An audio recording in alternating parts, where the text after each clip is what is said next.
কবির ভাই, আমি আমি একটু দর্শকদেরও বলি যে কবির ভাই আমাদের শুধু অগ্রজই নন, তিনি আমাদের অনেকেরই শিক্ষক। অনেক বিষয়ে আমরা অনেক জায়গায় আটকে গেলে আমরা কবির ভাই শরণাপন্ন হই। বিশেষ করে আমি কবির ভাই শরণাপন্ন নানা কারণে, নানা সময়, নানা রকমভাবেই হয়েছিলাম।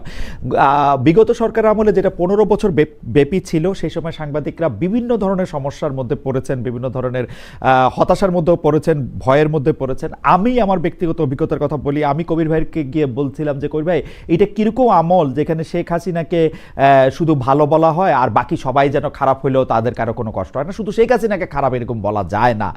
বলে যে না, শেখ হাসিনা ভালো, শুধু মন্ত্রী আমলা, সামরিক বা বেসামরিক কর্মকর্তারা তারা শুধু খারাপ, তারা শেষ করছে। একই ধরনের প্রবণতা আমরা এখনো দেখতে পাই কিনা কবির ভাই? যে আমরা বলতেছি যে না, স্বরাষ্ট্র উপদেষ্টা ব্যর্থ, উমুক ব্যর্থ, সরকারের ভিতরে সরকার, কিন্তু যেন ডক্টর মোহাম্মদ ইউনূস কিছুই জানেন না, অথবা ডক্টর মোহাম্মদ ইউনূসই আসলে সবচেয়ে ভালো। এটা কি আসলে সম্ভব?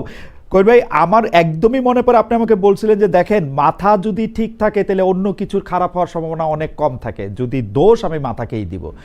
এখনকার পরিস্থিতিটা কি আলাদা একটু কবির ভাই? না, একদম না। হ্যাঁ, এখনো একই রকমের আছে, বাট রকমটা পরিবর্তন ঘটেছে। যেমন ধরুন, আমরা একটু ছোট্ট একটা ব্যাকগ্রাউন্ড দিই। বাংলাদেশের মানুষ যে 15 বছরের কথা বলেছেন, একটা স্বৈরতান্ত্রিক লীগ সরকারের বিরুদ্ধে থেকে থেকে লড়াই করেছে। সেই লড়াইয়ের বিভিন্ন সময় উত্থান পতন ছিল, পতনের সময় আবার নিপীড়নের শিকার হয়েছে, এবং শেষ পর্যন্ত একটা শিক্ষার্থী গণ অভ্যুত্থানের মাধ্যমে তার পতন হয়েছে। এদেরকে ফ্যাসিস্ট বলা হয়, ঠিক ফ্যাসিস্ট। আমি বলবো, যদি ফ্যাসিজমের নানান ধরন থাকে, হ্যাঁ, তার যে ইডিওলজি ছিল এটাকে জাতিবাদী এক ধরনের ফ্যাসিজম ছিল। তো এইটার বিরুদ্ধে যারা লড়াই করেছে তারা কিন্তু সবই একই রকমের চিন্তার মানুষ নন। তাদের এক এক ধরনের রাজনৈতিক উদ্দেশ্য ছিল, এক এক ধরনের আদর্শিক প্রণোদনা। ফলে সবাই তার বিরুদ্ধে সংঘবদ্ধ হয়ে এবং সাধারণ মানুষের অতিষ্ঠ হয়ে তার মধ্যে যোগ দিয়েছিলেন।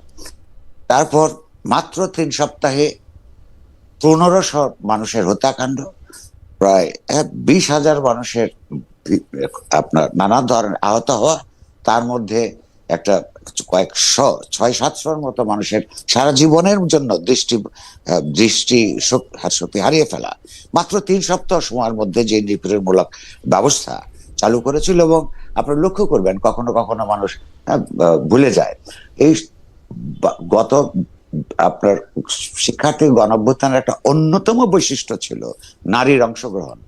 মানে যেই পরিমাণে নারীরা তার সন্তানদের পাশে এসে দাঁড়িয়েছিল, অতীতেও নারীরা নানাভাবে সংগ্রামের মধ্যে ছিলেন আমাদের দেশে, কিন্তু এইবার দারুণ ভাবে তারা অংশগ্রহণ করেছিলেন।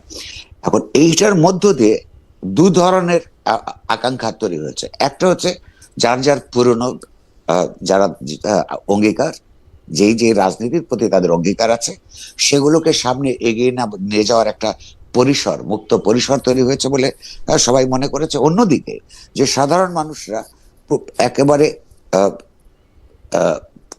পার্টিজান রাজনীতির সঙ্গে যারা জড়িত নন, তাদের মধ্যে একটা সাধারণভাবে একটা গণতান্ত্রিক আকাঙ্ক্ষা, সাংস্কৃতিক আকাঙ্ক্ষা তৈরি হয়েছে। তাহলে যেটা প্রয়োজন ছিল, এরকম একটা গণ অভ্যুত্থানের মধ্য দিয়ে একটা সরকারের পলায়নের পর যেই সরকার প্রতিষ্ঠিত হবে, আমরা এখন যে বা তখন থেকে যে একটা নাম দিয়ে চলেছে একটা অন্তর্বর্তীকালীন সরকার, সেই অন্তর্বর্তীকালীন সরকারের ওই রাজনৈতিক প্রজ্ঞা থাকবার কথা ছিল যে গণ অভ্যুত্থানের মধ্য দিয়ে যে আকাঙ্ক্ষাগুলো তৈরি হয়েছে, সেই আকাঙ্ক্ষাগুলো ধীরে ধীরে এগুলোকে বাস্তবায়ন করার প্রক্রিয়ার পাশাপাশি এই যে সংস্কার কর্মসূচি এবং নির্বাচন দিকে যেমন এগোতে হবে, তেমনি এগুলোর যার এই এত বড় অপরাধের জন্য তাদেরকে বিচারও করতে হবে। অর্থাৎ তিনটা, একটা হচ্ছে বিচার, সংস্কার এবং নির্বাচন। এই দেশের মানুষ, আপনি লক্ষ্য করুন, কখনই এমন সরকার প্রতিষ্ঠিত করে নাই যার একটা সরকার মানুষ করে নাই, নিজেরা জোর করে থেকেছে এরকম সরকার অতীতে ছিল, যে তার টেনিউর কেউ জিজ্ঞাসা করে নাই। পৃথিবীতে কোনোদিনও কোনো সরকারের অনির্দিষ্টকালের টেনিউর থাকতে পারে না। কিন্তু আমরা লক্ষ্য করেছি যে এই সরকার প্রতিষ্ঠিত হবার পর যাদের নিয়ে সরকার প্রতিষ্ঠিত হয়েছে, তাদের দেশপ্রেম আমি প্রশ্ন করি না, কিন্তু তাদের রাজনৈতিক প্রজ্ঞা সম্পর্কে আমার সেদিনও প্রশ্ন ছিল, এখনো আছে এবং ভবিষ্যতেও থাকবে। কারণ এই যে আকাঙ্ক্ষাগুলোকে কিভাবে জড়ো করতে হয়, তার আকাঙ্ক্ষাগুলোকে কিভাবে বাস্তবায়নের প্রক্রিয়া নিতে হয়, তার যে রাজনৈতিক অভিজ্ঞতা, এটা তাদের ছিল না। এটা অধ্যাপক ইউনূসেরও ছিল না, এবং তার সঙ্গে যারা সহকর্মী আছেন তাদেরও ছিল না, অধিকাংশেরই। কারো কারো কাউকে কথা বাদ দিলে ছাত্র রাজনীতিতে যাদের এক ধরনের হাত পাকিয়েছিলেন তারা ছাড়া এই ছোট বড় নানান এনজিওর মধ্যে থেকে যারা দেশের সংস্কার সাধনের মধ্য দিয়ে কাজ করতে চেয়েছেন, তারা একটা গোটা রাষ্ট্রযন্ত্রের ব্যবহার রাজনৈতিকভাবে কিভাবে করতে হয় তার উপলব্ধি আছে বলে আমার মনে হয় না। ফলে আজকে যে সমস্ত ফেইলিউর গুলি দেখছেন, মূলত তাদের যে রাজনৈতিক অভিজ্ঞতাহীনতা, তাদের যে রাজনৈতিক অঙ্গীকার, তার যে রাজনৈতিক দিক দর্শনের প্রয়োজনীয়তা পড়ে। রাষ্ট্র তো একটা পুরোপুরি রাজনৈতিক সংগঠন, তো এই সংগঠনকে কোন দিকে কিভাবে নিয়ে যেতে হয়, কিভাবে মতাদর্শিক উপাদানগুলোকে বাস্তবায়ন করতে হয়, সর্বোপরি এই অধিকাংশ মানুষ যারা বিভিন্ন দৃষ্টিভঙ্গি নিয়ে রাস্তায় নেমেছিলেন, তাদের মেজরিটি মানুষের কি আকাঙ্ক্ষা তার যে রাজনৈতিক রূপ দেওয়া এবং সেই রূপকে বাস্তবায়ন করবার চিন্তা, চেতনা, অভিজ্ঞতা, আকাঙ্ক্ষা কোনোটাই তাদের ছিল না।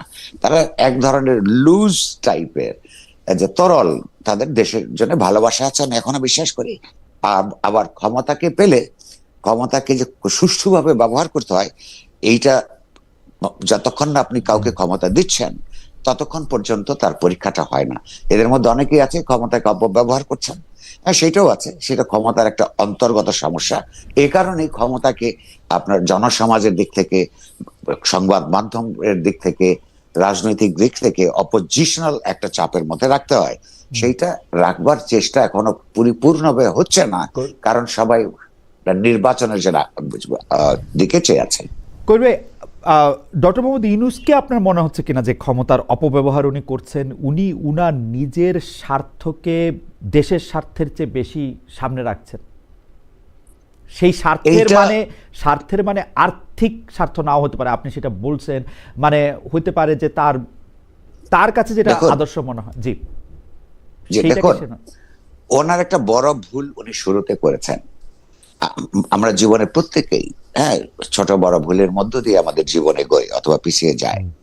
ওনার এইটা স্বার্থবাদিতা আমি এখনো বলবো না, আমি বলবো যে একটা বিরাট ভুল তিনি করেছেন। এই যে ক্ষমতায় আসবার প্রায় সঙ্গে সঙ্গে গ্রামীণ সংক্রান্ত যতগুলো প্রতিষ্ঠানের পক্ষে উনি যে তার সমস্যার সমাধানের ক্ষেত্রে যে তড়িৎ বেগে কাজগুলি করেছেন, এইটা উনি ঠিক করেননি। কারণ হচ্ছে আপনি যখন অনেকের দায়িত্ব নেন এবং সমাজে যখন অনেক মানুষ ক্ষতিগ্রস্ত থাকে, আপনি সবার দায়িত্বটা শেষ করে নিজের দায়িত্ব গ্রহণ করা হচ্ছে যে কোনো মহৎ আদর্শের আপনার দাবি। তো উনি তার এই সমস্যাগুলো সমাধান করবার আগে তার আরো অনেকের সমস্যা, অনেক কোম্পানির সমস্যা, এগুলো সমাধানের দিকে যেতে পারতেন, কিন্তু এই তাড়াহুড়াটা তিনি করেছেন। আমার ধারণা যে এইটার জন্য তার সারা জীবন তাকে করে করে খাবে। উনি এখন ইতিমধ্যেই উনি বোঝেন কিনা আমি জানি না, এইটা তিনি করেছেন। কিন্তু তার মূল সমস্যাই হচ্ছে তার সরকারের ঠিক রাজনৈতিক দিকদর্শন না থাকা। তার একটা নন পলিটিক্যাল মাইন্ডস, তাদের নিয়ে সরকার গঠন করা এমন একটা সময় যখন বাংলাদেশে রাষ্ট্র ক্ষমতায় থাকা উচিত ছিল সব রাজনৈতিক ভাবে সবচেয়ে সংবেদনশীল, সবচেয়ে রাজনীতি সচেতন, ইতিহাস সচেতন যে সংগঠনটা হওয়া উচিত ছিল সরকার হিসেবে, সেটা হয় নাই। তারই দুর্ভোগ আমাদেরকে পোহাতে হচ্ছে।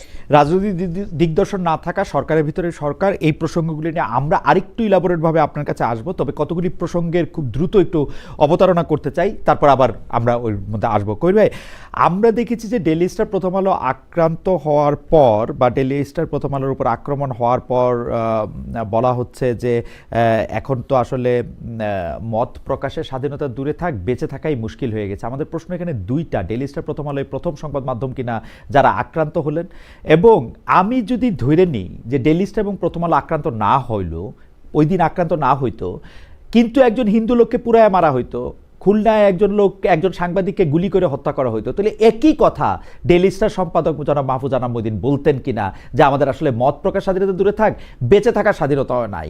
মানে যে দুইটা পত্রিকা আমাদেরকে সবচেয়ে বেশি মানুষ পড়তেছে বলে দাবি করতেছে বা আমাদেরকে লিড করতেছে, তাদের সম্পাদকরা শুধু নিজেরা আক্রান্ত হওয়ার পরেই কি বুঝতে পারলেন যে দেশে আসলে মত প্রকাশের স্বাধীনতা নাই, বা এই প্রথম সংবাদ মাধ্যম আক্রান্ত হইল? এটা কিরকম? না, না, এটা একটা হচ্ছে যে তাদের পর যে আক্রমণটা হয়েছে, তারা খুব সেই সময় বিহ্বল হয়ে পড়ছিলেন। হয়তো আপনার শব্দের প্রয়োগ, বাক্য বিন্যাসের মধ্যে, হ্যাঁ, তার এই যে ত্রুটি বলবো আমি, যেটা আপনি ধরেছেন, হ্যাঁ, এটা তার হয়েছে। কিন্তু ধরুন, মত প্রকাশ কি তিনি বন্ধ রেখেছেন? তার পরের দিনই তো আনবাউড বলে উনি পত্রিকা বের করেছেন। অর্থাৎ ওইটা একটা দুঃখের কথা, সেই, হ্যাঁ, কষ্টের কথা। আর এইটাও তো সত্য নয় যে অন্য সময় অন্য না, এইটাইতে এইখানেই প্রথম আগুন লাগেনি। হ্যাঁ, অন্যান্য পত্র পত্রিকা, মিডিয়া প্রতিষ্ঠান আক্রান্ত হয়েছে, বন্ধ হয়েছে আওয়ামী লীগ আমলে। কিন্তু এটা কিন্তু ভুলে গেলে চলবে না, তখন মতিউর রহমান এবং মাহফুজ আনাম সহ আমরা সকলে কিন্তু সেগুলোর প্রতিবাদ করেছি, বিবৃতি দিয়েছি, এডিটোরিয়াল লিখেছি। এই যে ধরুন, এই এখন যারা এইসব কথা বলছেন যে আমরা তখন করেছি কিনা, আসলে মানুষের আপনার শর্ট মেমোরির কারণে তখন কিন্তু তারা এটা দাঁড়িয়েছেন, কিন্তু যে এইরকম ভাবে দাঁড়ান নাই। কিন্তু কিন্তু আর এইরকম ভাবে এই ঘটনা তো ঘটেও নাই যে একটা বিল্ডিং এর মধ্যে উপরে ভেতরের লোক রেখে চারপাশ দিয়ে আগুন লাগিয়ে দেওয়া। অর্থাৎ একেবারে সেই, হ্যাঁ, ইউরোপে মধ্যযুগে যেভাবে ভিন্ন মতাবলম্বীদেরকে, হ্যাঁ, আপনার পুড়িয়ে মারা হতো, সেই পুড়িয়ে মারার যে পরিকল্পনা, এইরকম করে আপনি বিশ্বাস করবেন কিনা আমি জানি না, কারণ এরা এখনো এক ধরনের বিহ্বলতার মধ্যে আছেন। সেই দিন যদি আর 20 থেকে 25 মিনিট কিংবা আধ ঘন্টা যদি এই ছেলে মেয়েদেরকে উদ্ধার করা না যেত, তারা কিন্তু সেইখানে সাফোকেশনের কারণে শ্বাসরুদ্ধ হয়ে মৃত্যুবরণ করতো। তো এইটা এডিটর সাহেব যেদিন এটা শোনেন, সেই দিন তার যে যার সঙ্গে সবচেয়ে ঘনিষ্ঠভাবে কাজ করে তার ব্যাপারে তো সংবেদনশীলতা বাড়ে। হ্যাঁ, সেইটার কারণে হয়তো এটা বলেছেন, কিন্তু এটা মিন করেছেন বলে তো প্রমাণ নাই, কারণ তিনি তারপরও তো শুধু প্রথম আলোর জন্য বা ডেইলি স্টারের জন্য আসেন নাই, তো গোটা সংবাদ মাধ্যম প্রতিষ্ঠানগুলোর স্বাধীনতার জন্য বলেছেন, এবং নিজেরাও, হ্যাঁ, মরবার ঝুঁকি থাকলেও মত প্রকাশ বন্ধ করেন নাই। করবে এইটা নিয়েও আমরা আসলে একটু পরে ইলাবোরেট আলোচনা করতে পারবো যে আমরা সাংবাদিকরা কখন কোনভাবে কোন নৈতিক অবস্থান নেই বা না আমাদের এজেন্ডা কায়েম করি কিনা। কিন্তু আমি আরেকটা প্রসঙ্গে আসতে চাই, কারণ এই প্রসঙ্গগুলি বলে রাখা দরকার।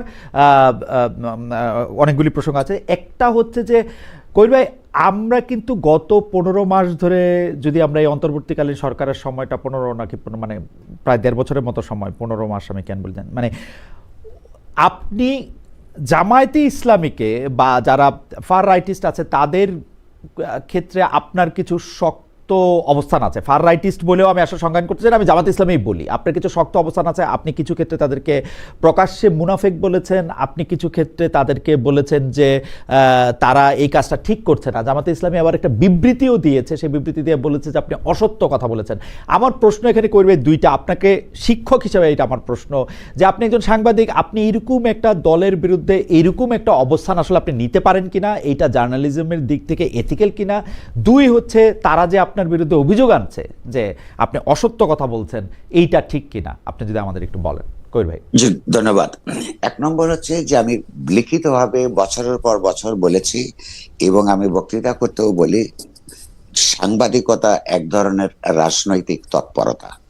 এই জন্য রাজনৈতিক তৎপরতা যে যে কোনো রাজনৈতিক আদর্শ কতগুলি সাংস্কৃতিক বুদ্ধিবৃত্তিক আপনার জমির উপরে দাঁড়ায়। ফলে আপনি যদি গণতান্ত্রিক রাজনৈতিক ব্যবস্থায় বিশ্বাস করেন, সেই এরকম একটা রাজনৈতিক ব্যবস্থা কখনোই টিকে থাকবে না যতক্ষণ পর্যন্ত না সমাজের ভেতরে অধিকাংশ মানুষের মন এবং মননের মধ্যে গণতান্ত্রিক চিন্তা ভাবনার উদ্রেক করা এবং তাকে বিকশিত করবার দিকে না যায়। ফলে আমি যেহেতু এই দেশে প্রতিটা নাগরিকের সৃষ্টিশীল গণতান্ত্রিক উত্থান চাই, কারণ মানুষের অসাধারণ পোটেনশিয়াল আছে দারুণভাবে বিকশিত হবার, সেইটা নিশ্চিত করবার জন্য রাষ্ট্র ব্যবস্থা যেহেতু জগতে আছে, গণতান্ত্রিক রাষ্ট্র কাঠামো প্রয়োজন পড়ে।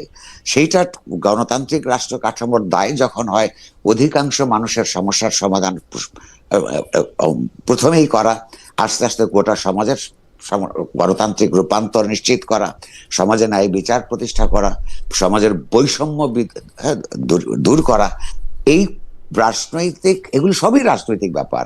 এই রাজনৈতিক মতগুলিকে সমাজে প্রতিষ্ঠা করতে না পারলে আপনার রাজনৈতিকভাবে গণতান্ত্রিক রাষ্ট্র প্রতিষ্ঠিত হয় না। ফলে এই ধরনের চিন্তার বিরুদ্ধে যারা আছে তাদের যে রাজনীতি সেটাকে সমালোচনা করা ছাড়া আপনি একটা বুদ্ধিবৃত্তিক তৎপরতা পরিচালনা করা যায় না। এই কারণেই রাজনৈতিক সাংবাদিকতা মানে আসলে প্রত্যেকটা সংবাদপত্রের তাকে একটা করে এডিটোরিয়াল পলিসি আছে। প্রায় সবাই যে সেই পলিসিগুলি তো আসলে রাজনৈতিক বুদ্ধিবৃত্তিক তো একটা তৎপরতা, একটা রাজনৈতিক তৎপরতা। সাংবাদিকতা একটা বুদ্ধিবৃত্তিক তৎপরতা, বা সেটা দুই ভাবে দেখা। একটা হচ্ছে যে মানুষকে আপনি তথ্য দিবেন, আপনি যখন তথ্য দিবেন তখন কোন অবস্থাতেই আপনি অসত্য কথা বলতে পারবেন না, এটাই সাংবাদিকতার নিয়ম থাকা উচিত। আর সেই তথ্যটা যখন আপনি বিশ্লেষণ করবেন, সেইটার প্রত্যেকেই আসলে আপন আপন রাজনৈতিক দর্শনের দিক থেকেই বিশ্লেষণ করে। আমিও তাই করি। জামায়াতের ব্যাপারে আপনি বলছেন না, যেমন আমি একটা লক্ষ্য করুন, পরিষ্কারভাবে আমার উপর সেই দিন যারা আক্রমণ করেছে সেখানে শিবিরের লোকেরা ছিল। আমাকে কিন্তু রাষ্ট্রের দিক থেকে প্রশ্ন করেছে, অনুরোধ করেছে একটা মামলা করবার। আমি কিন্তু মামলাটা করি নাই, কারণ হচ্ছে এটা আমি ব্যক্তিগতভাবে নেই না, এটা আবার পার্সোনাল ইস্যু না। আপনি লক্ষ্য করুন, আমি একটা সংগঠিত শক্তির ও গণতান্ত্রিক তৎপরতার বিরুদ্ধে কথা বলবো, আমি তো অথচ লিখবো, অথচ আমি তো আশা করতে পারি না যে তারা ওইখানে গেলে আমাকে ফুলের মালা নিয়ে দাঁড়িয়ে থাকবে। আমার অসংখ্য বন্ধু শুভান অধ্যায় প্রশ্ন করেছে, আপনি একা ওখানে গেলেন কি করে? আমি আচ্ছা, বা গেলেন কেন? আরো তো ঘটনা ঘটতে পারতো, আমি এটা জেনেই গেছি। আমার মনে হয়েছে ওইখানে আমার যাওয়া কর্তব্য। এই কর্তব্য বোধের মধ্যে যদি ভুল থাকে, আপনি যদি সেইটাকে বলেন এটা ভুল ছিল, সেটা একটা আলাদা বিতর্ক, আমি তো আপনার সঙ্গে তর্ক করতে রাজি আছি। কিন্তু ওইখানে আমার উপর যে তারা আক্রমণ করেছে, তো সেইটা তো অত্যন্ত স্বাভাবিক। তবে এর মধ্যে দুঃখজনক যেটা হইলো, এই যে এখানে আরেকটা, এই যে জামায়াতের মুনাফিকের কথা বলছেন, তারা, আমি ওইখানে গেছি তাদের রাজনৈতিক ভাবে তাদেরকে বিরোধিতা করি, ব্যক্তিগতভাবে তাদের সঙ্গে আবার কোনো বিরোধ নাই। তারা সেই কথা বলে আমাকে আক্রমণ করবার সৎসাহস দেখাতে পারে নাই। তারা আমাকে আওয়ামী লীগ বলে আখ্যায়িত করে তারপরে আক্রমণ করেছে। এই যে আরেকটা মুনাফিকি, তারা কিন্তু আমাকে আক্রমণ করছে কারণ আমার এখানে একটা সেকুলার ডেমোক্রেটিক রাজনৈতিক ব্যবস্থা আমরা চাই। আর এর চাইতে যারা বড় কুতুব, সেকুলারিজমের কি কি সমস্যা আছে সেগুলি নিয়ে আলাপ করে, সেই আলোচনায় আমরা বিতর্কে অংশগ্রহণ করতে রাজি আছি। সেটা হচ্ছে একটা একাডেমিক বিতর্ক। ধরুন যে ফরাসি সমাজে যখন 1789 সালের বিপ্লবের সময় সেকুলারিজমের কথা বলা হয়েছিল, তার একটা রাজনৈতিক প্রেক্ষাপট আছে। আজকে আপনি বলতে পারেন সেটা তো আপনার বাস্তবায়িত হয় নাই, তাহলে সেকুলারিজমের পুরো জিনিসটাই তো অবাস্তবায়নযোগ্য করে তুলেছে। একটা কথা হচ্ছে, মানুষ কিন্তু সংগ্রাম করে, লড়াই করে, আপাতত যেটা অবাস্তবায়নযোগ্য মনে হয়, কাজটা যদি ভালো হয়, কথাটা যদি ভালো হয়, আদর্শটা যদি ভালো হয়, সেটা কোথায় কোথায় ফেল করেছে সেই কারণে আমি ওইটার প্রপাগেট করতে পারবো, এটা হতে পারে না। যদি যেই ব্যবস্থা বলে যে একটা সমাজের মধ্যে মুসলমান, হিন্দু, বৌদ্ধ, খ্রিস্টান, নারী, পুরুষ সবাই থাকবে, সবার সমান অধিকার থাকবে, প্রত্যেকের ধর্মীয় কর্মকাণ্ড করবার অধিকার থাকবে, এবং রাষ্ট্র সে ব্যাপার কোন একটা বিশেষ ধর্মকে, সেটা বাংলাদেশের ক্ষেত্রে হতে পারে ইসলাম, আর ভারতের ক্ষেত্রে হতে পারে হিন্দু, অর্থাৎ সংখ্যাগরিষ্ঠ যারা, তাদের পক্ষে রাষ্ট্রপাটকে সাজিয়ে আপনার ধর্মীয় ভাবে যারা সংখ্যালঘু তাদের উপর আপনি নিপীড়ন করবেন অথবা তার চিন্তা চেতনাকে বিকশিত হতে দিবেন না, এটা তো খারাপ কাজ। তো সেকুলারিজম ইউরোপে ব্যর্থ হয়েছে বলে এটার নাম আপনি আরেকটা অন্য কিছু দিতে পারেন, সেটার জন্য আমি লড়াই করব, এটাই স্বাভাবিক। অসম্ভবের জন্য মানুষ লড়াই করে, আমাদেরও তাই কাজ। আর এখানে দ্বিতীয় পার্টের উত্তর হচ্ছে যে তারা আমাকে বলেছেন যে আমি 3টা অভিযোগ এনেছি তাদের ব্যাপারে। এক হচ্ছে তারা ঐতিহাসিক ভাবে তারা মুনাফিকি করে, কারণ মুখে বলে একটা, কাজ করে আরেকটা বলেছি তারা ধর্মকে দারুণভাবে ব্যবহার করছে। হ্যাঁ, যেটা ইসলামের যে অন্তর্গত শক্তি, ইসলামের মধ্যে যে গণতন্ত্র পরায়ণতার যেটুকু অংশই থাকুক, সবচেয়ে বড় কথা ইসলাম ধর্মের বিকশিত হয়েছে জনস্বার্থের প্রতি আর বিশ্বস্ত থেকে। অধিকাংশ নিপীড়িত মানুষের কথাই আছে যে জুলুমের বিরুদ্ধে, জালেমের বিরুদ্ধে মজলুমের পক্ষে লড়াই করে ইসলাম বিকশিত হয়েছে। তো এখন জামাত ইসলাম আর ইসলাম এক কিনা আমি বরাবর ব্যাখ্যা করি এটা এক নয়। এটা আমি আমার ব্যাখ্যা দিবার আগেই বলে রাখি, এই দেশেরই অসংখ্য আলেম আছেন যারা জামাত ইসলামকে হাত থেকে ইসলামকে রক্ষা করবার কথা বলে। তো আমার মতন একটা ছোট্ট প্রশ্ন যদি করে রাখি, যে বাংলাদেশের রাজনীতিতে ধর্মের ব্যবহার তো মোটামুটি ভাবে সবাই করে, মোটামুটি না মানে মানে অ্যাবসলিউটলি ধর্মের ব্যবহার করেই বাংলাদেশের রাজনীতিটা চলে একদম। এবং যারাই করে সেটার বিরুদ্ধে আমরা, কারণ আর কিন্তু জামাত ইসলামী নামটা কি করেছে, ইসলামকে কিভাবে ব্যবহার করে, এই তিনটা। আর আরেকটা অভিযোগ আমি করেছি, 3 নম্বরটা হচ্ছে যে তারা নির্বাচনটাকে পিছিয়ে দেবার চেষ্টা করছে। আচ্ছা, এখন আমি আপনাকে একটা একটা করে উত্তর দিচ্ছি। হ্যাঁ, এবং আমাকে বলেছে আমি মিথ্যাচার করেছি। এই যে তারা মিথ্যাচার করেছে তার প্রমাণ কি কি হিসাবে তারা বলেছে? তারা বলেছে যে তারা ধর্মকে নির্বাচনের ক্ষেত্রে ব্যবহার করছে না। অথচ আপনি যদি সোশ্যাল মিডিয়া দেখেন, আমাদের যে রিপোর্টস আছে, হ্যাঁ, সেগুলিতে বিভিন্ন জায়গায় তারা বলে বেড়াচ্ছে যে বেহেশত দোজখের সঙ্গে ভোট জামায়াতকে ভোট দেওয়ার সম্পর্ক আছে। এটা জামায়াতের যে এইখানে মজাটা হচ্ছে যে এই ক্ষেত্রে তারা আবার বলতেছে ওইটা তার নিজস্ব মত। আচ্ছা, এটা বলছি, আমি আসছি সেই জায়গায়, এটা আরেকটা মোনাফেকি। হ্যাঁ, আচ্ছা আচ্ছা, এই জামায়াতের প্রার্থীরা, জামাতের প্রার্থীর পক্ষে যারা কাজ করছে, তাদের অনেকের বক্তব্য আপনি এখন সার্চ দিলে পাবেন। এআই দিয়ে কিছু কিছু হয়েছে, হ্যাঁ, সেটা সত্য, অনেকে বাড়িয়ে বলেছে, কিন্তু সত্য যেগুলো আছে পরীক্ষায় পাবেন। তার মধ্যে প্রতিদিন আপনি দেখতে পাবেন যে তারা তার এই ভোটটাকে বেশ ইসলামের সঙ্গে লাগিয়ে ফেলেছে। আপনি লক্ষ্য করুন, ঠিক এই কাজটাই পাকিস্তান আমলে মুসলিম লীগ এবং সামরিক শাসকরা বাংলাদেশের মানুষের যখন স্বায়ত্তশাসন আন্দোলন করত, তার অধিকারের জন্য আন্দোলন করত, সেইটাকেই তারা ইসলাম বিরোধী আন্দোলন হিসেবে, পাকিস্তান বিরোধী আন্দোলন মানে হচ্ছে ইসলাম বিরোধী আন্দোলন হিসেবে আমাদের এইখানকার আন্দোলন সংগ্রামকে দমন করবার চেষ্টা করেছে।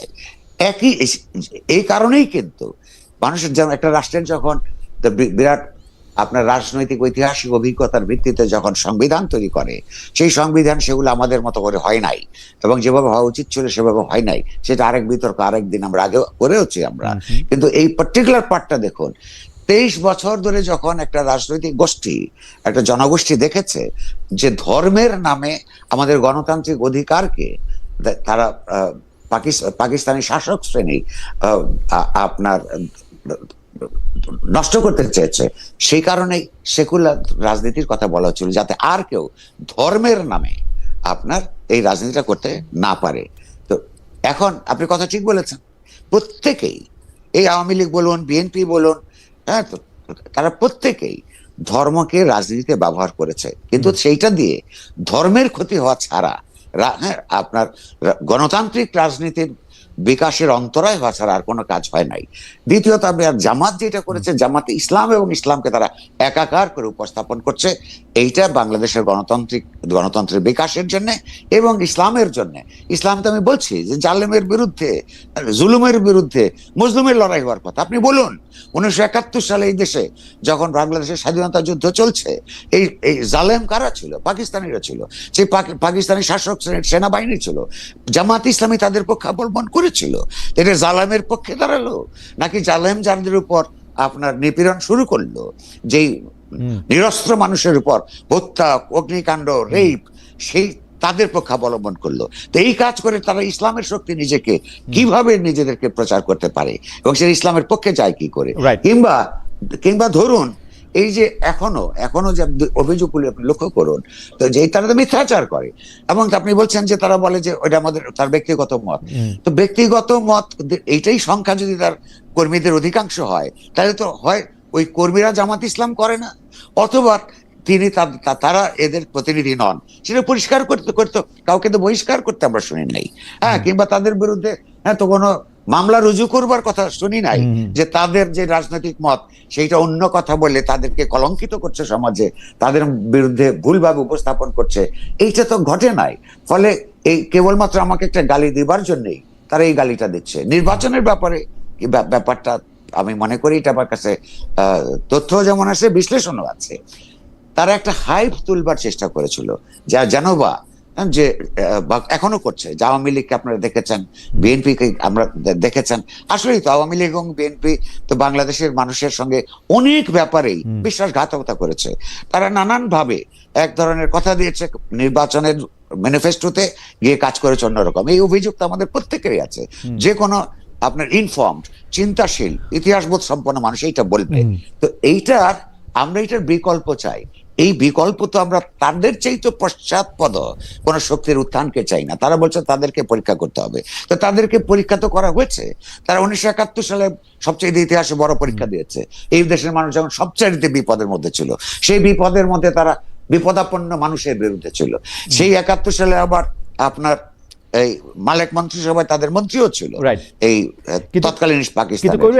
কিন্তু আমার একটা ছোট্ট প্রশ্ন আছে, তার আগে আমি একজন দর্শকের মতামত আপনাকে একটু পড়ে শোনাই, তাহলে আপনি বুঝতে পারবেন যে আমাদের দর্শকরা কি ধরনের মতামত করতেছেন। উনার নাম আমি পড়তে পারতেছি না, মানে মুশারিয়া 188, উনি বলতেছেন যে খালিদ ভাই অনেস্টির সাথে বলেন তো, আপনি কখনো আমার দেশ সংগ্রাম, ওয়ান, ইসলামী টিভি ইত্যাদি বন্ধ হওয়ার পর আপনি কোনো স্পেশাল টক শোর আয়োজন করেছিলেন কিনা, সেই সময়ের মন্ত্রীকে প্রশ্ন করেছিলেন কিনা, আপনি কি দ্বিচারী নন?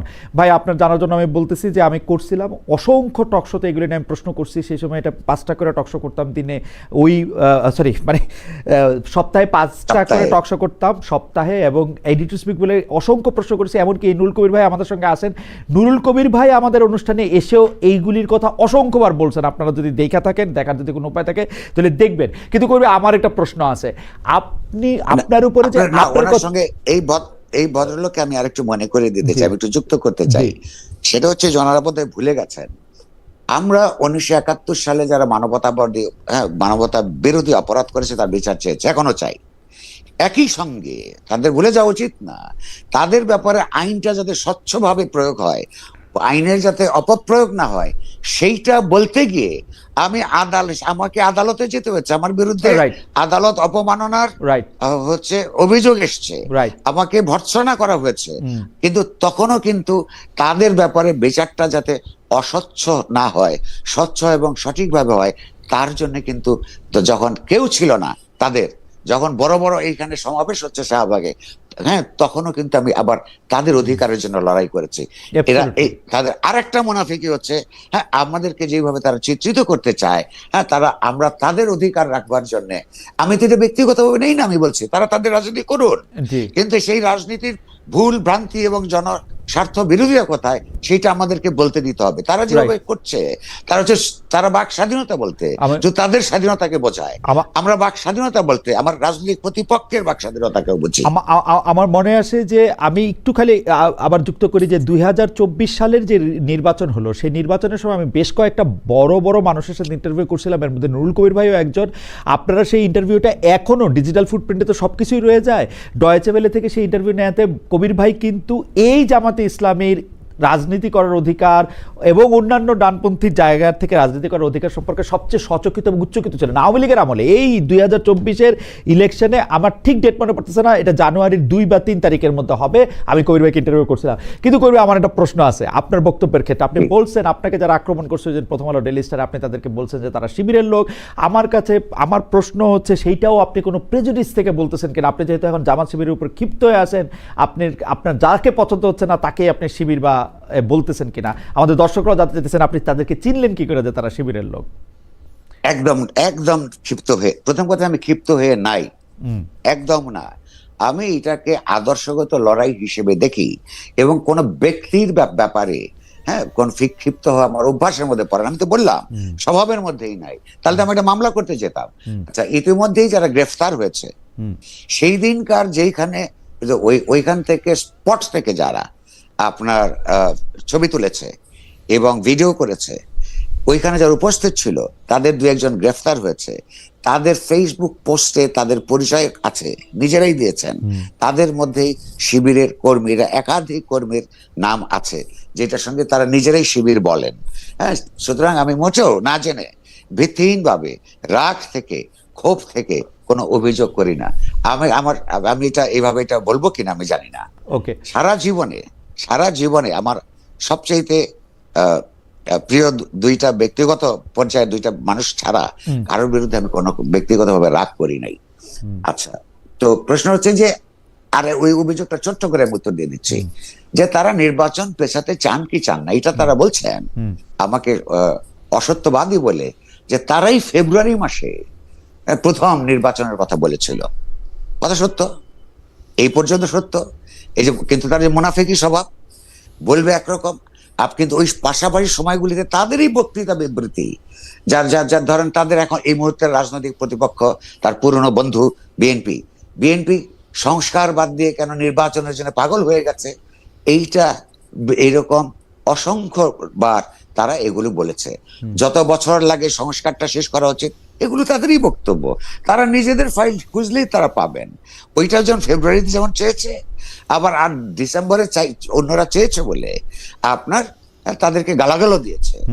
তো দুই নম্বর হচ্ছে তারা আসলে কেন পেছাতে চায়, একটা হলো তথ্য আর একটা বিশ্লেষণ। আপনি লক্ষ্য করুন যে হাইপ তুলেছিল তারা বুঝি বা ক্ষমতায় চলে যাচ্ছে। আচ্ছা, কিন্তু এই যে বিএনপির বিরুদ্ধে একটা অভিযোগ আছে না, এরা যখন ওই টেম্পু আর বাজার দখল করতে যায়, বিএনপির থেকে জামাত কিছু কিছু ব্যাপারে অনেক স্মার্ট পার্টি, পলিটিক্যাল পার্টি হিসেবে তারা তখন রাষ্ট্রের স্ট্র্যাটেজিক পয়েন্টগুলিতে তাদের লোক বসিয়েছে, আর চাঁদাবাজিও করেছে। হ্যাঁ, সেগুলো অনেক ভীষণ স্মার্টলি সেটা তারা করেছে। হ্যাঁ, সেগুলোর দরকার হলে আমরা, এটাও যদি মিথ্যা কথা হয়, হ্যাঁ, সেই দাবি করলে সে প্রমাণ আমরা তুলে ধরবো সময় মতন। প্রশ্নটা হচ্ছে যে তারা বুঝতে পেরেছে এখন কয়েক মাস গেছে পরে যে বাংলাদেশ এখনো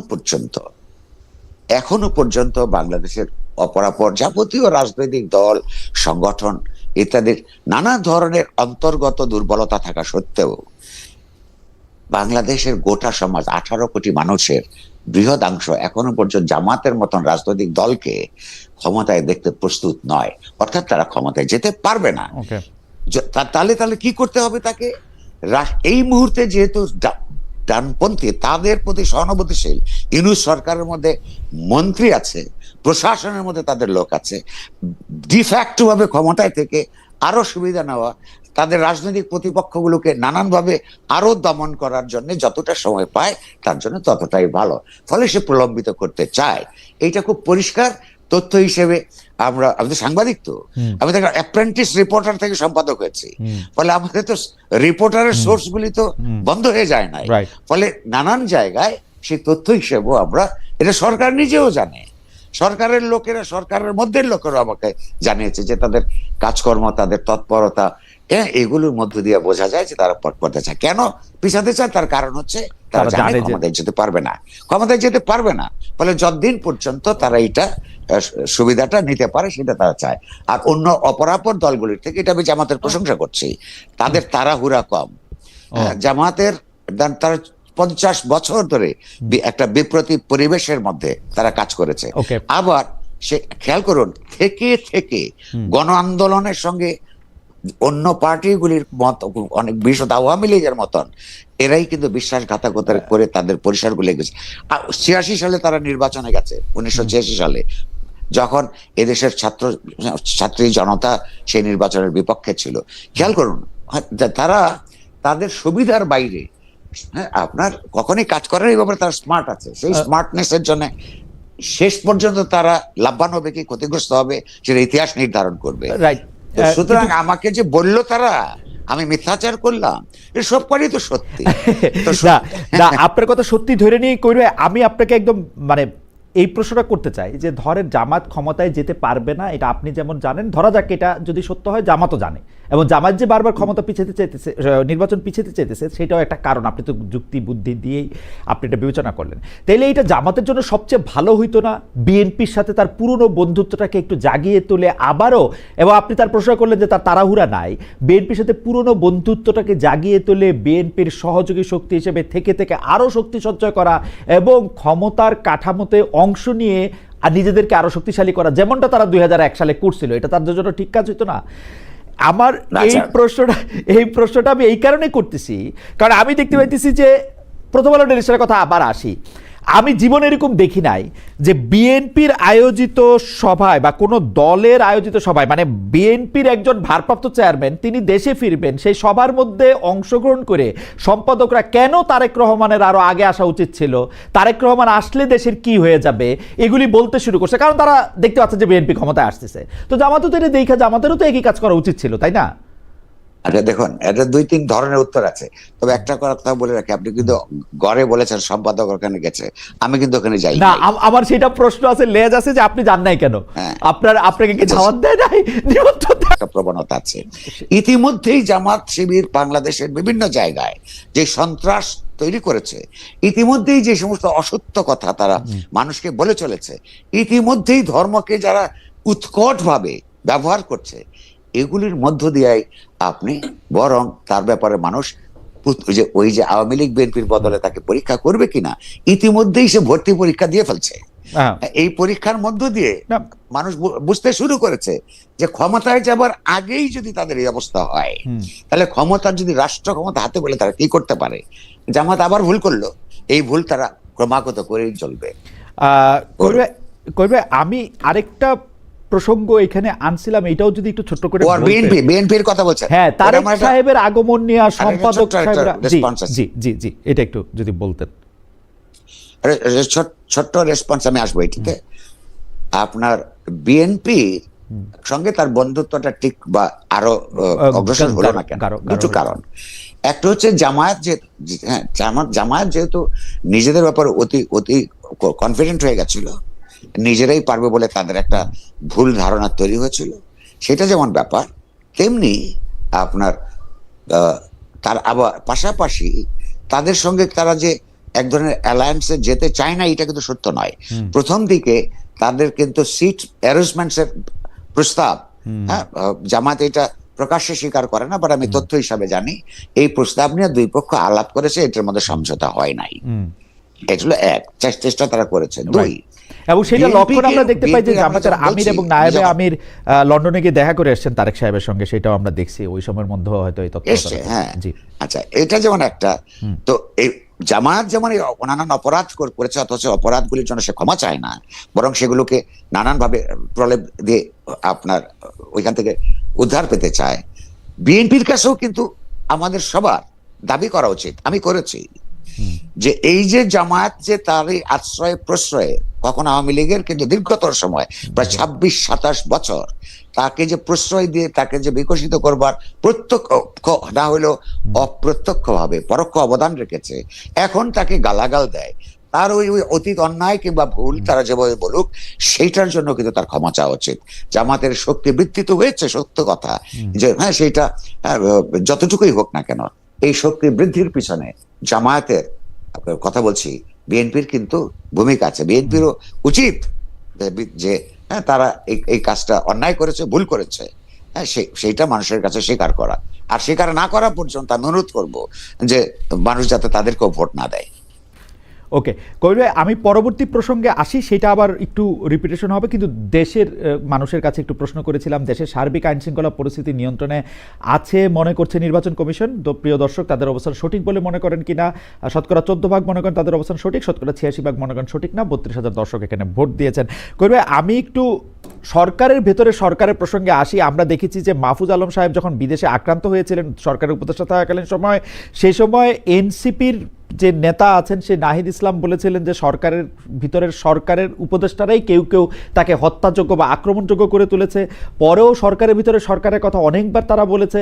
আপনিও আপনার কথা আমি শুনছিলাম, আপনার সাক্ষাৎকার সম্ভবত মানজুর আল মতিনকে দেওয়া সাক্ষাৎকারে চ্যানেল 24-এ আপনি এরকম বলতেছিলেন যে সরকারের ভেতরের কিছু অংশ যে ওই সময় আসতে দেরি করেছে সেটা নিয়ে আপনার আর কোনো সন্দেহ নাই, এবং সরকারের ভিতরে এটা আছে। এই সরকারের ভিতরে সরকারটা আসলে কে, মানে কারা তারা? মানে সব জনাব নাহিদ ইসলাম, জনাব মাহফুজ আলম, এরা তো খোদ সরকারের মধ্যেই ছিলেন। এরা আবার এটা নামও বলতেছে না। এনসিপি আবার বারবার বলতেছে যে এই সরকারের অনেক কিছু, এনসিপি নেত্রী একজন, আমার নাম মনে পড়তেছে না, উনি বলছে যে এই উপদেষ্টাদের এইসব কিছু প্রকাশ করে দেওয়া হবে।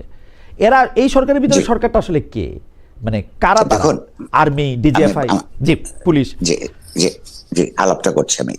দেখুন, দুটো, একটাও যে আমি যে ওইটা কথা বলেছি যে সরকার এটা হতে দিয়েছে, হ্যাঁ, যে কারণ হচ্ছে আমি তো ওই ঘটনার একটা পর্যায়ে যখন আপনার ডেইলি স্টার অফিস প্রাঙ্গণে উপস্থিত হই, সেইখানে যখন এটা আপনার এই যে স্লোগান দিচ্ছে, তারপরে গাড়ি আসতে দিচ্ছে না, বোতাম কল, তখন তো আমার অনেক মন্ত্রী সাহেবদের সঙ্গে ফোনে কথা হচ্ছিল। তারা অনেকে যে চেষ্টা করেছে তা নয়, কিন্তু দুটো ব্যাখ্যা আছে। একটা হচ্ছে যে তার আপনার কোনো নিয়ন্ত্রণ এই সরকারের কার্যকর নিয়ন্ত্রণ এই প্রশাসনের উপর নাই, কারণ হচ্ছে যে ওই যে নন পলিটিক্যাল লোক হইলে যা দাঁড়ায়। দ্বিতীয়ত হচ্ছে যে পরিমাণ সময় এখানে লাগলো, ততক্ষণ পর্যন্ত নিজেরা নিজেরা তারা ঘুষুর ঘাসুর করার পরিবর্তে আপনি লক্ষ্য করুন, তারপরে গতকাল পর্যন্ত মানে আজকে এই সন্ধ্যা পর্যন্ত তথ্যমন্ত্রী কিংবা কি বলে স্বরাষ্ট্রমন্ত্রীকে তো ওই ক্ষতিগ্রস্ত এলাকায় গিয়ে তাদের সঙ্গে ভিজিট করতে দেওয়া যায় নাই। তারা এমন এমন কি গুরুত্বপূর্ণ কাজ করেন যে দেশের দুইটা শীর্ষস্থানীয় পত্র পত্রিকার যেখানে আগুন দিয়ে পুড়িয়ে সাংবাদিকদের হত্যা করার চেষ্টা হলো, সেখানে তারা যেতে পারলেন না। তো এটা অনান্তরিকতারই এক ধরনের লক্ষণ, এবং ওইখানে ধীর গতিতে প্রশাসন রাষ্ট্র কাজ করছিল, তাতে বোঝা যায় এটা হতে দিয়েছে তারা। আমার এই ধারণা তৈরি হচ্ছে। দ্বিতীয়ত হচ্ছে, আপনাকে আরো সহজ করে দিতে চাই, আমরা যখন আহ্বান জানালাম সকল পেশার লোকদের কাছে যে তারা আমাদের সঙ্গে যারা সংহতি প্রকাশ করতে এলেন, সেখানে এনসিপির নেতা নাহিদ কিন্তু বলেছেন সরকারের একটা অংশ এটার সঙ্গে জড়িত। এখন প্রশ্ন হলো যে আপনি লক্ষ্য করুন, যে প্রশ্নটা আপনি আমাকে করছেন, আমি আপনার মাধ্যমে অনুরোধ করব এই প্রশ্নটা ইনুস সাহেবকে নিজেকে করতে। কেন?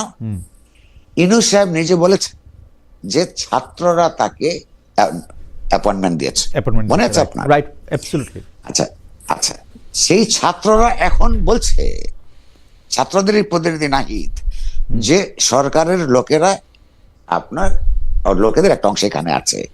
তাহলে এখন কি সেই ছাত্ররা তো তাদের সঙ্গে নাই, মানে মন্ত্রী পরিষদে নাই, তাহলে এই অ্যাপয়েন্টমেন্ট যারা দিল তারাও চলে গেল, এখন যারা আছে এটা কার লোক?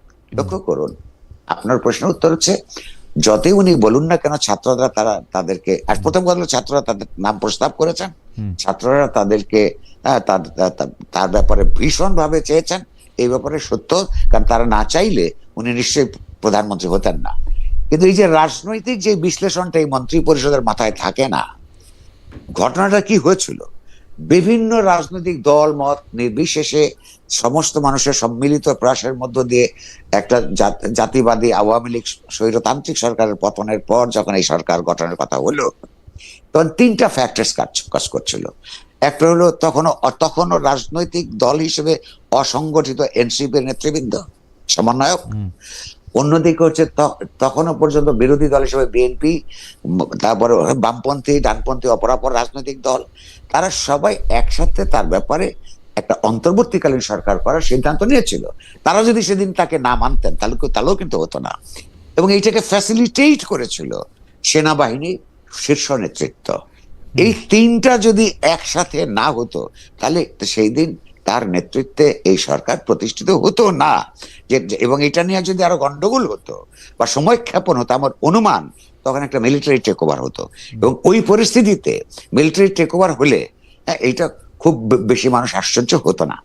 তাহলে এই যে ইউনূস সাহেব যে তার যে রাজনৈতিক ন্যায্যতা, তার সরকারের ক্ষমতায় থাকার যে রাজনৈতিক ন্যায্যতা তৈরি হচ্ছে এই সমস্ত আন্দোলনের শক্তিদের সমন্বিত সমর্থনের ভিত্তিতে, ফলে তাদের রাজনৈতিক কর্মকাণ্ডকে গড় করে তাকে যে একটা রাষ্ট্র পরিচালনার ক্ষেত্রে নীতিমালা প্রণয়ন করতে হতো, এবং তার রিফ্লেকশন যদি পড়তো, সবাই যদি সন্তুষ্ট থাকতো, তাহলে তো আজকে যে নিরাপত্তাহীনতা তৈরি হচ্ছে এটা হতো না।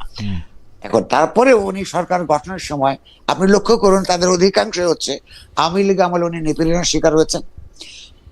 এই সরকারের অধিকাংশ হচ্ছে প্রতিদিন তিনি যখন আপনার কোর্টে হাজিরা দিতে যেতেন, তার সঙ্গে কিছু লোকজন থাকতো, আপনার মনে থাকবার কথা। সেই সঙ্গে থাকার লোকজন একটা বিরাট অংশ এখন মন্ত্রী পরিষদে। উনি নিজের লোক ভেবেছেন। তিনি যেটা বোঝেন নাই যে অনেকেরই আলাদা রাজনীতি আছে। আবার জামাতের কোটায়, বিএনপির কোটায় কিছু কিছু কিছু হইলো অন্য মধ্যপন্থীদের কোটায়, তো সেখানে লোকজন আছে। কিন্তু মুশকিল হইলো তার যে কোটার থেকে যারা যাকে পাঠিয়েছে তাদেরও রাজনৈতিক দৃষ্টিভঙ্গি পরিষ্কার নয়, ফলে একটা হযবরল অবস্থা তৈরি হয়েছে। এবং সবচেয়ে বড় কথা, এইটার সুযোগ নিচ্ছে যারা সবচেয়ে সংগঠিত শক্তি, অথচ ক্ষমতায় যাবে না বা যা যেতে পারবে রাইট, না। মানে তাদের জন্য এটা একটা যখন রাষ্ট্র যখন অ্যাসার্ট করে না নিজেকে, এই যে নিরাপত্তাহীনতা তৈরি হয়েছে, রাজনৈতিক অস্থিরতা, অস্থিতিশীলতা, অর্থনৈতিক অস্থিতিশীলতা, ব্যবসা বাণিজ্যের একজনে এক যে প্রতিকূল পরিস্থিতি তৈরি হচ্ছে, এই একটা নৈরাজ্যমূলক পরিস্থিতিতে শুধু তাদেরই লাভ হয় যারা দূরপ্রসারী চিন্তা আছে রাজনৈতিক ভাবে। আমার এখনো ক্ষমতার সময় হয় নাই, এই যে যতক্ষণ পর্যন্ত এমন অবস্থা আছে তার মধ্য দিয়ে যতটুকু আমরা তাদের রাজনীতিকে এগিয়ে নিতে পারি, সেটা করতে গিয়ে আমি বলবো তারা ভুল করছে। তারা যে সন্ত্রাসী তৎপরতা সারা দেশে চালাচ্ছে, বিশ্ববিদ্যালয় ক্যাম্পাসগুলোতে ছাত্র শিবিরের পুরনো ব্যবহার, আচার ব্যবহারের কারণে, কারণ ওরা যখন দুর্বল থাকে ভীষণ বিনয়ী থাকে, তারা সুন্দর করে কথা বলে। তো এই পুরনো আচার ব্যবহার দেখে এই সাধারণ ছাত্রছাত্রীরা, হ্যাঁ, তারা ছাত্রলীগের চাইতে কিংবা ছাত্র দলের চাইতে কিংবা অপরাপর সংগঠনগুলির চাইতে তাদেরকে ভালো মনে করেছে, ভোট দিয়েছে। আগামী 1 মাসের মধ্যেই যদি এই সমস্ত ক্যাম্পাস আবার ভোট হয়, আমি আপনাকে লিখে দিচ্ছি ছাত্র শিবির পাশ করবে না। কারণ ইতিমধ্যেই তাদের তৎপরতার ধরন থেকেই মানুষ ভয় পেয়ে গেছে। মানুষের ভয় প্রসঙ্গে একটু বলি, আমাদের একজন, ওনার নাম মোহাম্মদ, মাঝখানে একটু পড়তে পারতেছি না, মজুমদার, সব একসাথে লেখা। খালেদ ভাই, আপনি ইদানিং ভয়ে ভয়ে কথা বলেন কেন? যাই হোক, আমার প্রসঙ্গ সেটা না। একজন, মানে বেশ কয়েকজন দর্শক আমাদের এই প্রশ্ন করছেন যে বাংলা এডিশনের লাইসেন্স বাতিল নিয়ে আপনার অভিমত কি? বাংলা এডিশনটা আমি আপনাকে বলি, এটা আমেরিকাতে থাকা একজন সাংবাদিক জনাব ইলিয়াস হোসেনের ইয়াতে এটা চালু হয়। বাংলাদেশের একজন উপদেষ্টাও জনাব শারমিন মুর্শিদ, উনি সেখানে উপস্থিত ছিলেন সেটা উদ্বোধনী অনুষ্ঠানে, সেটা চালু হয়েছিল। সেটা একটা এনওসি নাকি বাতিল করা হয়েছে।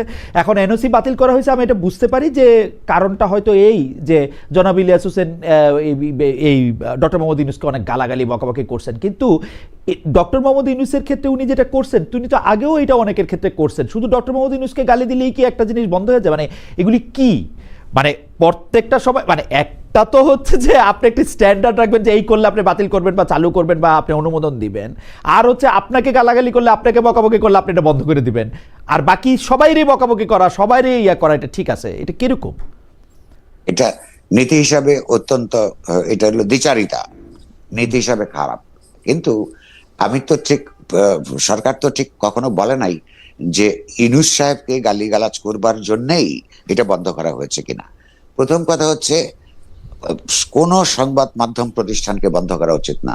মত প্রকাশের সমস্ত মাধ্যমগুলি ঠিক রাখা উচিত, সচল রাখা উচিত। গুরুত্বপূর্ণ যেটা, সরকারের বা রাষ্ট্রের বা আন্তর্জাতিকভাবেও কতগুলি স্ট্যান্ডার্ড সেট করা আছে যে কোন ধরনের বক্তব্য দিয়ে যদি সমাজে কোনো সাংঘর্ষিক পরিস্থিতিকে উস্কে দেওয়ার কোনো ব্যাপার যদি থাকে, এবং যদি নৈরাজ্য তৈরি করবার ব্যাপার থাকে, সেটা নিউজকেও বন্ধ করে দিতে পারে। কথার কথা, মানে অর্থাৎ সরকার কি কারণে এইটা বন্ধ করেছে এটা পরিষ্কারভাবে বলা উচিত ছিল, কারণ সরকারেরই মন্ত্রী সেটা উদ্বোধন করেছে।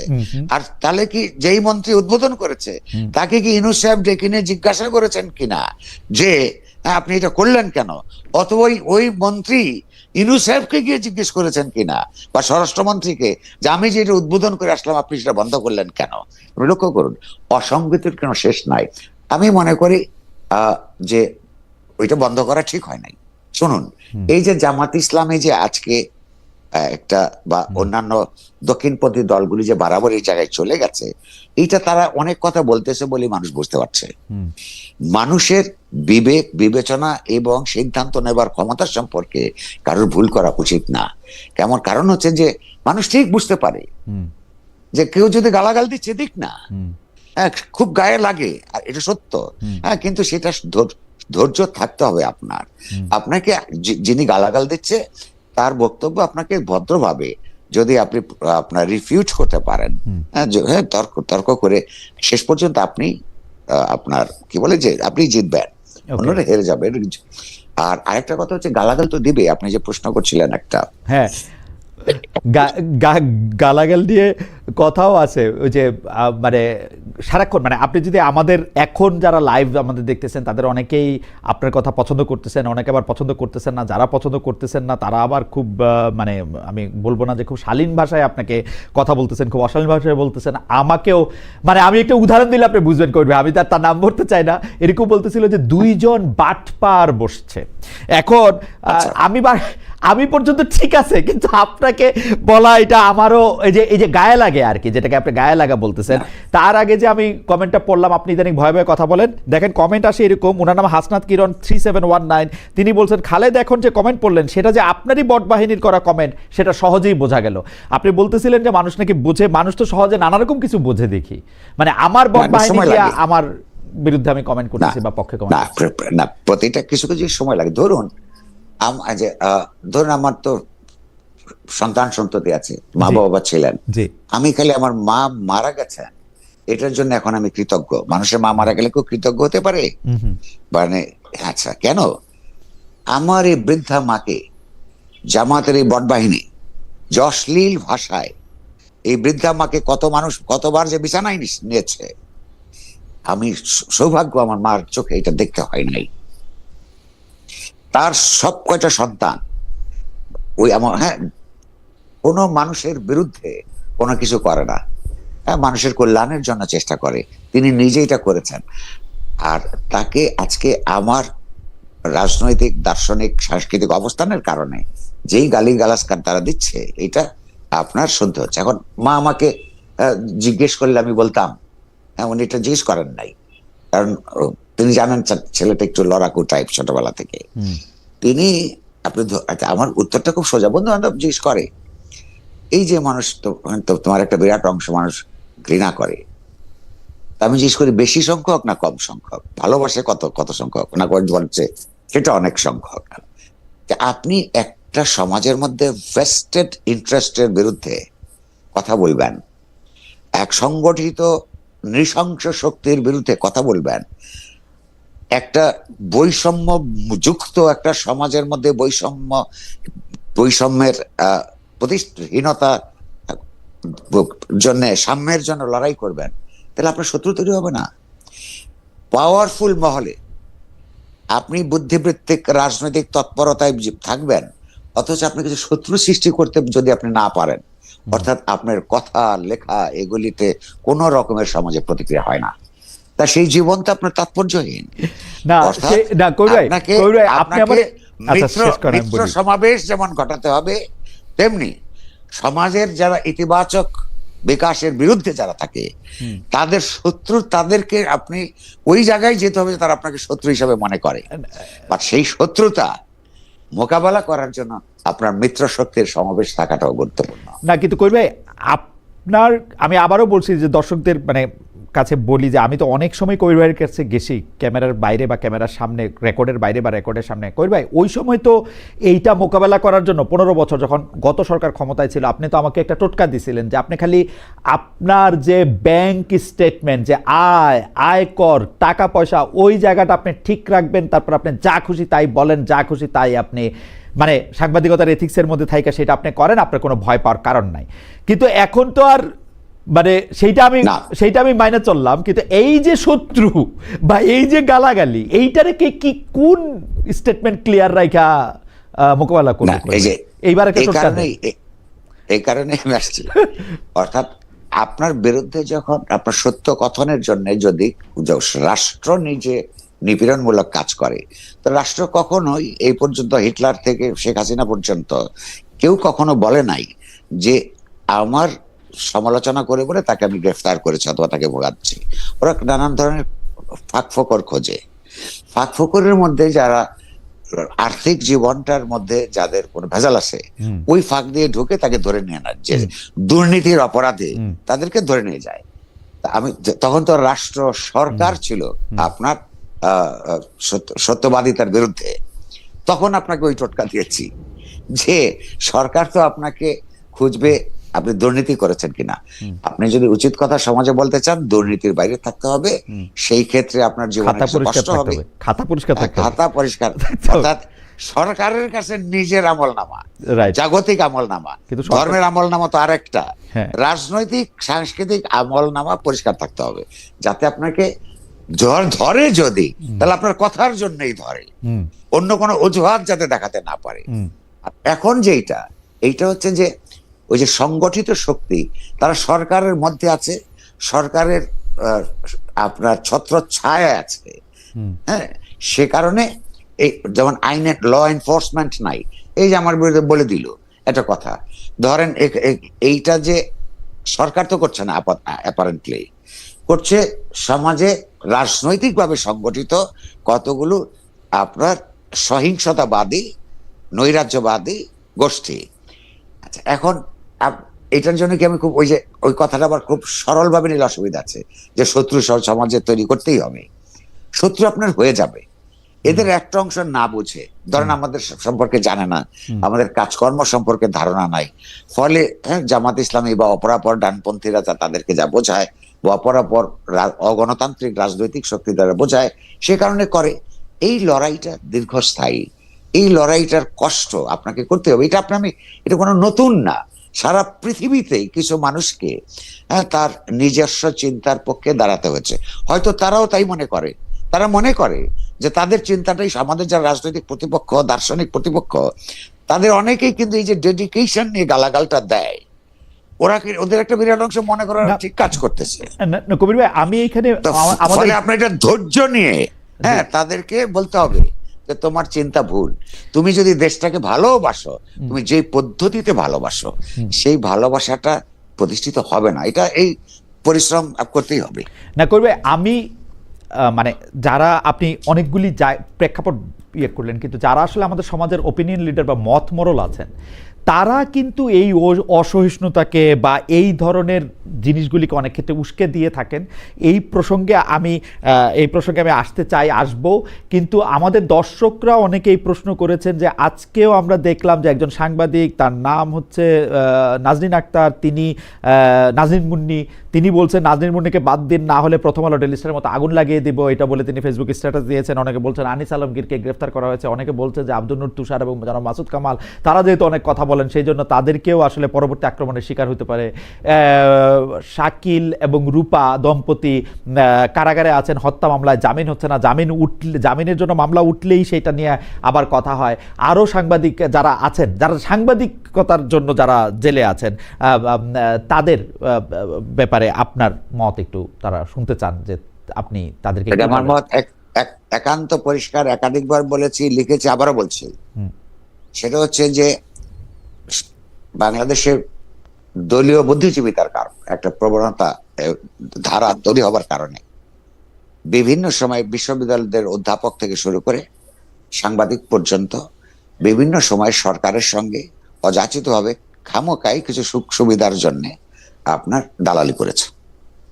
কিন্তু আমি মনে করি রাজনৈতিকভাবে দালালি করা একজনের অধিকার, যতক্ষণ না আপনি খুন খারাপি করছেন। এই যে সাংবাদিকদেরকে নিয়ে গেছে, সেই সাংবাদিকদের বিরুদ্ধে খুনের মামলা আছে, ধরে নিয়ে গেছে। আমরা সরকারের সঙ্গে কথা বলেছি যে তারা যদি দুর্নীতি করে থাকে, তারা যদি হত্যাযজ্ঞের ক্ষেত্রে উস্কানি দিয়ে থাকে, ইনসাইটমেন্ট, এটা ফৌজদারি অপরাধ, এইসব অপরাধে যা যা আছে সেটার জন্য আপনারা সুষ্ঠুভাবে সেইটা ইনভেস্টিগেশনের সাপেক্ষে বিচার করেন।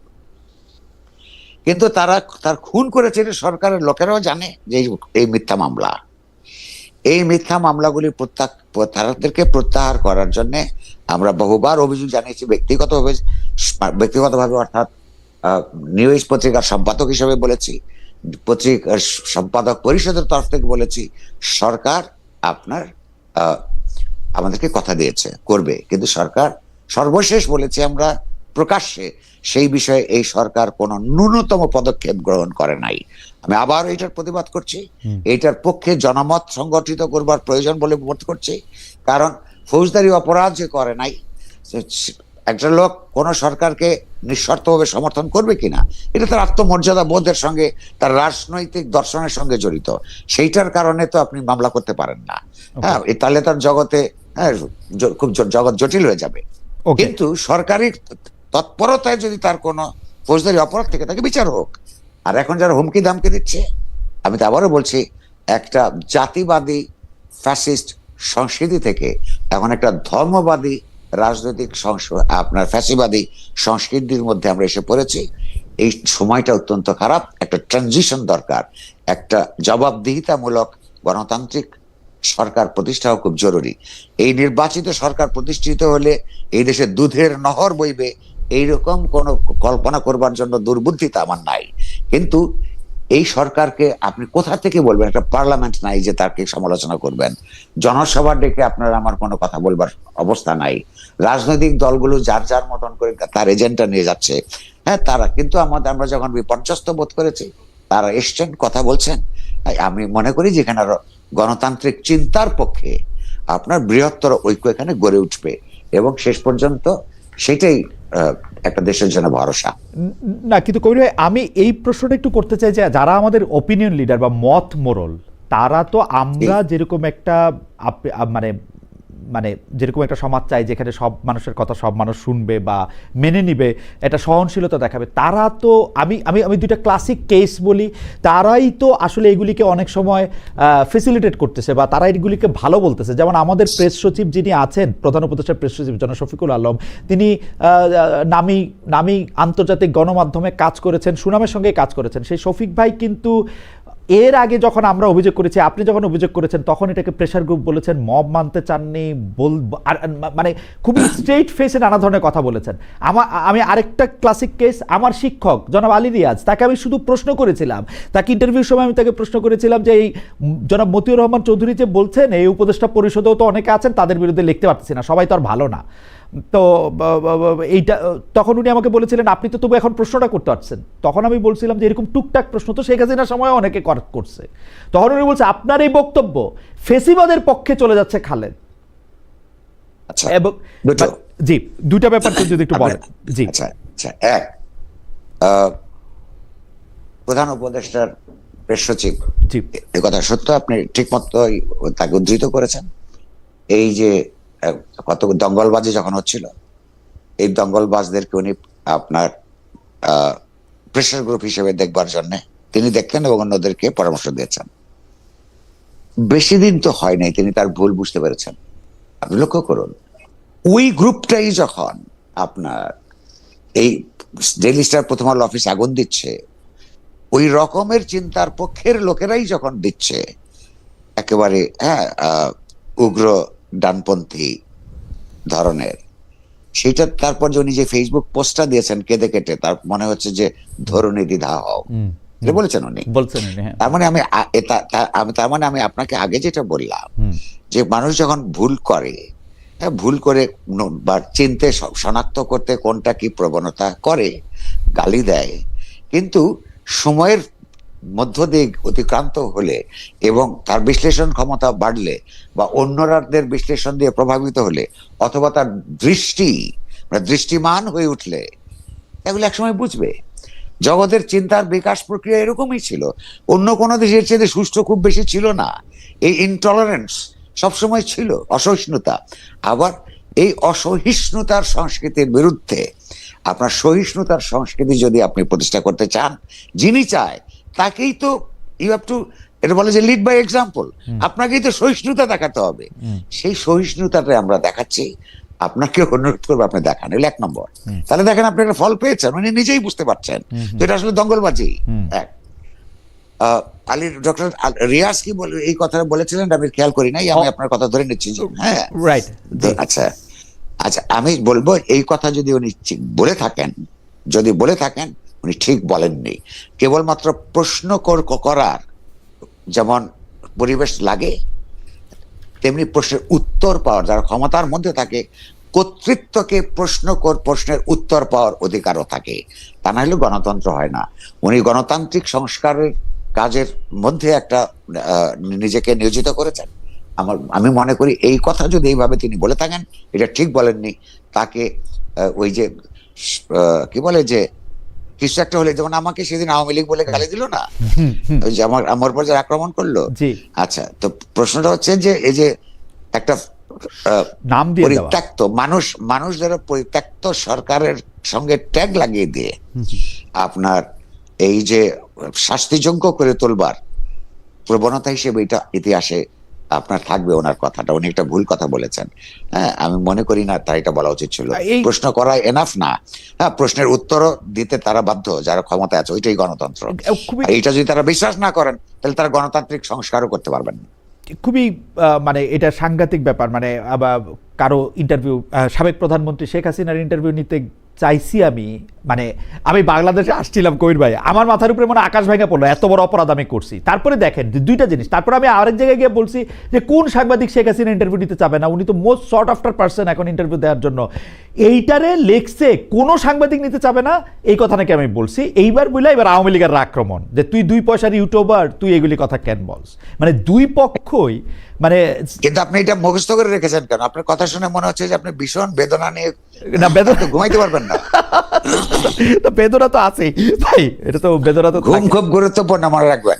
আচ্ছা আচ্ছা, কইরে আমরা তফসিল ঘোষণা, নির্বাচন নিয়ে আপনাকে একটু প্রশ্ন করতে চাই যে আমরা যেমন ভেবেছিলাম যে তফসিল ঘোষণা পর বা নির্বাচন নিয়ে সব আশঙ্কা, সব অনিশ্চয়তা দূর হয়ে যাবে, কিন্তু নির্বাচন পিছিয়ে দেওয়ার, ভোট হতে না দেওয়ার ষড়যন্ত্র যে বহাল, অনেকে এই ধরনের নানা আলামত দেখতে পাচ্ছেন। তবে আমার কাছে মনে হচ্ছে যে ইলেকশনটা সবসময় ঠিক সময়ের মধ্যেই হবে। আপনার কাছে কি মনে হয়? পশ্চিমা কূটনীতিক সহ অনেকেই ডক্টর মোহাম্মদ ইউনূস সরকারের কাছে এই ইলেকশন নিয়ে জানতে চাইছেন এটা ঠিকমতো হবে কিনা, কবে হলে কখন হবে। আপনার মনে এরকম কোনো শঙ্কা বা ইয়া আছে কিনা? এখনো পর্যন্ত যে পরিস্থিতি আছে বা যতটুকু তথ্য আমার চারিদিক থেকে আছে, সেইগুলি যদি বহাল থাকে, নির্বাচন না হওয়ার কোনো কারণ দেখি না। যদিও আপনি নিজেই বলেছেন, আমি একমত, যে নির্বাচন যাতে না হয় তার জন্য অনেক শক্তি অনেক জায়গা থেকে, হ্যাঁ, আপনার তৎপর রয়েছে। আমার মনে হয় যে এই শক্তি ক্রমশই দুর্বল হতে থাকবে। এখন নির্বাচনটা ঠিক কিভাবে হবে, তার কোয়ালিটিটা ভালো হবে কি হবে না, এইটা নির্ভর করবে তো এন্টায়ার রাষ্ট্র প্রশাসনের উপর, সরকারের উপর, এবং ওই রাষ্ট্র প্রশাসনের উপর নির্বাচন কমিশনের নেতৃত্ব, কর্তৃত্ব এবং নিয়ন্ত্রণের উপর। সেইটা আরো কয়েকদিন পরে বোঝা যাবে। তারা তো বক্তৃতা দিচ্ছেন, তাদেরকে ডেকে তুলছেন, হ্যাঁ, সক্রিয় হতে বলছেন, এবং রাজনৈতিক দলগুলোকে কতটুকু সহযোগিতা করে তার উপর। কিন্তু ঝুঁকি আছে, অর্থাৎ নির্বাচনটা যাতে সুন্দর না হয় তার জন্য অনেক মহল, হ্যাঁ, আপনার চেষ্টা করবে।